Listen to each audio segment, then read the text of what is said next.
Halo teman-teman, di video yang terdahulu ada ayat-ayat yang tampaknya atau seolah-olah memandang kekayaan sebagai sesuatu yang buruk. Di video itu kita telah menjelaskan bahwa sebenarnya Alkitab menilai kekayaan secara netral. Harta dapat menjadi berkat dan juga dapat tidak menjadi berkat.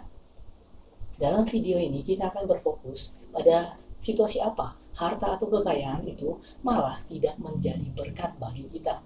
Kalau kita mempelajari bentuk negatifnya, maka kita dapat menduga-duga seperti apa bentuk positifnya. Artinya kita kalau belajar situasi apa harta atau kekayaan tidak menjadi berkat, maka kita dapat mengira-ngira seperti apa harta dapat menjadi berkat. Pertama, Amsal 10 ayat 2 menyebutkan, harta benda yang diperoleh dengan kefasikan tidak berguna, tetapi kebenaran menyelamatkan orang dari maut. Jadi harta atau kekayaan dapat tidak menjadi berkat bagi kita terkait cara memperolehnya. Kita perlu bertanya bagaimana kita akan memperoleh uang itu. Apakah kita peroleh dengan mengabaikan Tuhan? Kata tidak berguna dalam Amsal ini dapat diterjemahkan tidak memberi profit. Jadi kita sebenarnya tetap dapat menambah tabungan kita, rekening tetap bertambah, tetapi kita tidak akan selamat dari maut. Maut di sini tidak selalu berarti kematian kekal di neraka, tetapi juga dapat berarti hidup yang tidak benar-benar hidup, hidup yang tidak penuh, hidup yang tidak ada sukacita. Pada tahun 2017 lalu, seorang pelawak Indonesia diangkat menjadi rektor di sebuah universitas di Jawa Tengah. Untuk mencapai posisi ini, beliau membuat ijazahnya sendiri, mendesain dan mencetak surat lulus palsu sendiri, sehingga ia seolah-olah lulus studi S2 dan S3 di salah satu universitas di Jakarta. Namun akhirnya pada November 2019 lalu, ia divonis 17 bulan penjara. Amsal 21 ayat 6 mengingatkan, memperoleh harta benda dengan lidah dusta adalah kesia-siaan yang lenyap dari orang yang mencari maut. Demikian juga Amsal 13 ayat 11, harta yang cepat diperoleh akan berkurang, tetapi siapa mengumpulkan sedikit demi sedikit menjadi kaya. Teman-teman, kata yang cepat diperoleh dapat diterjemahkan seperti uang atau sia-sia, kabur, tidak dapat digenggam.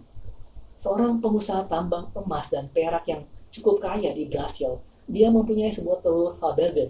Ini adalah ornamen telur langka bernilai jutaan dolar yang dibuat oleh ahli perhiasan kekaisaran Rusia. Batista pernah meraup kekayaan sebesar 457 miliar dan memiliki 6 perusahaan. Beberapa waktu yang lalu, dia dinyatakan bangkrut. Ia terlibat dalam kasus suap terkait kepentingan bisnisnya dengan pemerintah setempat. Sekarang, ia terlilit hutang besar. Beberapa asetnya juga disita oleh pemerintah Brasil. Aset tersebut adalah pesawat pribadi, kapal, dan properti. Kemudian dalam pemeriksaan diketahui bahwa telur Fabergé milik Batista ternyata palsu, bukan barang mahal. Kekayaan tidak bisa menjadi berkat bagi kita jika kita peroleh dengan mengabaikan Tuhan. Sayangnya, pada saat hal buruk terjadi, kita bisa mempersalahkan Tuhan. Meski demikian, tetap saja kita yang rugi. Akan tetapi, memang tidak semua orang memperoleh harta dengan benar-benar fasik atau sengaja mengabaikan Tuhan. Ada juga situasi di mana kekayaan bisa tidak menjadi berkat bagi kita jika kita mengorbankan hal-hal yang tidak perlu, seperti kesehatan atau relasi.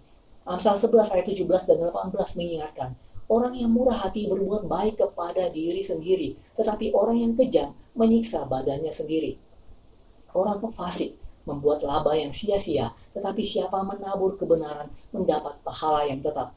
Jadi harta bisa tidak menjadi berkat tatkala kita menyiksa badan kita, misalnya dengan mengorbankan tidur, atau merasa yakin bahwa saya tidak mungkin punya jadwal olahraga rutin, atau ketika saya terlalu mengandalkan kafein. Padahal Amsal 10 ayat 22 mengingatkan, berkat Tuhanlah yang menjadikan kaya, susah payah tidak akan menambahinya. Tentu ayat ini tidak bermaksud untuk kita bermalas-malasan. Kita perlu rajin. Amsal 10 ayat 4 mengajarkan, tangan yang lamban membuat miskin, tetapi tangan orang rajin menjadikan kaya. Siapa mengumpulkan pada musim panas, ia berakal budi. Siapa tidur pada waktu panen, membuat malu. Kejadian pasal 31 ayat 40 menceritakan Yakub yang berkata, Aku dimakan panas hari pada waktu siang dan kedinginan waktu malam, dan mataku jauh daripada tertidur. Jadi bukan mengenai tidak perlu giat. Namun, di Amsal 10 ayat 22 ini kita diingatkan mengenai susah payah tertentu. Kata susah payah di sini mempunyai akar kata yang sama dengan asap. Bukan sinetron asap di televisi Indonesia, namun artinya susah payah dalam arti duka lara. Maksudnya adalah tidak semua duka lara akan menghasilkan berkat yang sejati. Tidak semua keringat akan membawa berkat yang sesungguhnya. Misalnya, Amy Barnes, umur 33, dan Jakub Shelkovich, umur 31. Keduanya bekerja di Agensi Perlindungan Lingkungan di California Environmental Protection Agency. Mereka mempunyai seorang putra berusia 1 tahun 3 bulan, namanya Roman. Namun, karena keduanya bekerja, mereka kesulitan membagi waktu. Memang mereka beruntung, ada keluarga besar yang menolong. Namun, Aimee merasa dia tidak memberi waktu yang cukup untuk bayinya. Dia tidak fokus di kantor, dia juga tidak punya waktu untuk teman-temannya. Namun, yang terutama, Aimee tidak memberi waktu bersama putranya di usia-usia awal. Padahal, beberapa tahun lagi, anak itu sudah akan bersekolah. Pergumulan Aimee dan Jakub mungkin nyata, namun mungkin mereka perlu menggumulkan kerugian yang jangan-jangan lebih besar. Mereka perlu menggumulkan jenis pekerjaan yang memampukan mereka untuk memberi waktu lebih bagi putranya. Jadi, harta atau kekayaan bisa tidak menjadi berkat jika dalam kasus tertentu kita mengorbankan hal-hal yang mungkin lebih perlu didahulukan, seperti kesehatan atau relasi dengan orang-orang terkasih. Teman-teman, bukan berarti kerja keras tidak perlu. Tuhan Yesus tidak menegur murid-murid yang bekerja keras menangkap ikan. Dalam Lukas pasal 5 ayat 5, Simon menjawab, "Guru, telah sepanjang malam kami bekerja keras dan kami tidak menangkap apa-apa. Tetapi karena Engkau menyuruhnya, aku akan menebarkan jala juga." Jadi, bekerja keras belum tentu salah, tetapi kita memerlukan tuntunan Tuhan. Terakhir, kekayaan bisa tidak menjadi berkat jika kita mengabaikan panggilan Allah. Amsal pasal 23 ayat 4 hingga 5 menyebutkan, "Jangan bersusah payah untuk menjadi kaya. Tinggalkan niatmu ini. Kalau engkau mengamat-amatinya, lenyaplah ia, karena tiba-tiba ia bersayap, lalu terbang ke angkasa seperti Raja Wali." Kata yang dipakai untuk bersusah payah dapat berarti menjadi lesu, capek hati, menyusahkan hati, letih secara psikis, penat. Allah Bapa kita mempercayakan talenta bagi kita untuk melayani Dia dalam satu bidang tertentu. Tetapi kita harus akui, terkadang ada bidang lain yang tampaknya lebih menjanjikan secara keuangan. Bapa kita mempercayakan talenta kita di bidang kuliner, namun kita memilih untuk melakukan pekerjaan di bidang lain.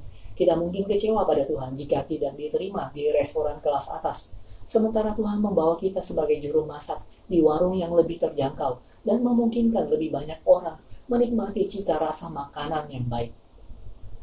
Atau Bapak kita mempercayakan talenta untuk mengajar anak-anak playgroup atau taman kanak-kanak. Tetapi kita yakin bahwa interaksi dengan anak-anak TK tidak akan cukup untuk memenuhi kebutuhan kita yang lain.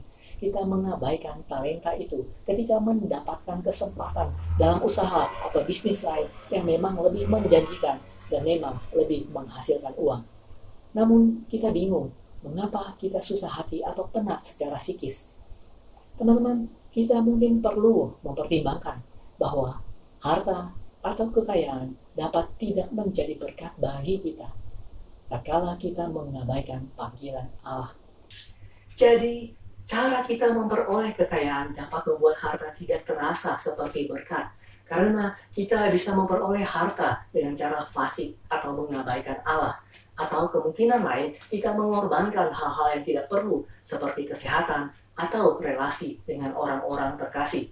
Atau kemungkinan lain, kita mengabaikan panggilan Allah, kita mengubur talenta kita.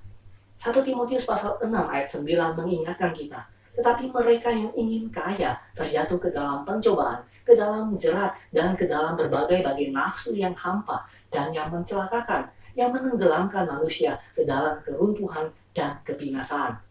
Paulus berkata dalam Filipi 4 ayat 12, Aku tahu apa itu kekurangan dan aku tahu apa itu kelimpahan. Dalam segala hal dan dalam segala perkara, tidak ada sesuatu yang merupakan rahasia bagiku. Baik dalam hal kenyang maupun dalam hal kelaparan, baik dalam hal kelimpahan maupun dalam hal kekurangan. Segala perkara dapat kutangguh di dalam Dia yang memberi kekuatan kepadaku. Nah, di video berikutnya kita akan melihat bagaimana atau mengapa kekayaan juga bisa tidak menjadi berkat akibat cara kita menyikapi atau cara kita menggunakan harta yang telah kita peroleh tersebut. Teman-teman dapat memberikan pandangan kalian atau melengkapi uraian yang telah saya berikan barusan di kolom komentar di bawah setelah video ini. Semoga Bapa kita memberkati kamu pada hari ini.